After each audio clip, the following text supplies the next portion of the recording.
Hi guys, this puzzle is very tricky. This position is winning for a white, but it is not that straightforward. So now, imagine you are playing as a white and you are down an exchange, but you have a pass pawn which is just two square away from becoming a queen. So what would you play here? So the obvious move here is to push a pawn forward using the knight as a shield against rook to g8 square.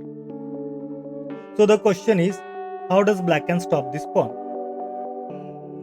They can try come behind us by playing rook to g1. We will play king to a2 and there is no way black can stop this pawn. But what if black plays rook to g3 gives the check? Now we need to be careful here. We cannot go with king to b4 because then there is a check and black will push our king away and then rook will be behind the pawn and we are in trouble. So we need to avoid this.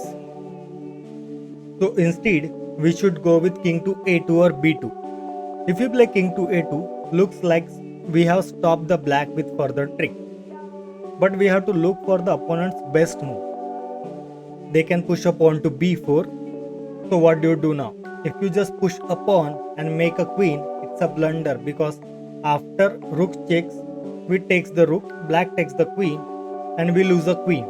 Although you may think that we have a knight, so aren't we winning? No, because black can play king to d4, we go king to b2, black go king to d3 and it's a very passive position for a white and after exchanging the pawn, it's a draw due to insufficient material. So the correct move here is still king to a2, black plays pawn to b4 and white plays pawn to d4. So this pawn can be captured in two ways, either en passant or king can take it. If king takes the pawn, then there is a fork, you lose a rook and lose the game. What if king goes somewhere else? For example, if king goes to f6, then there is a fork from the other side.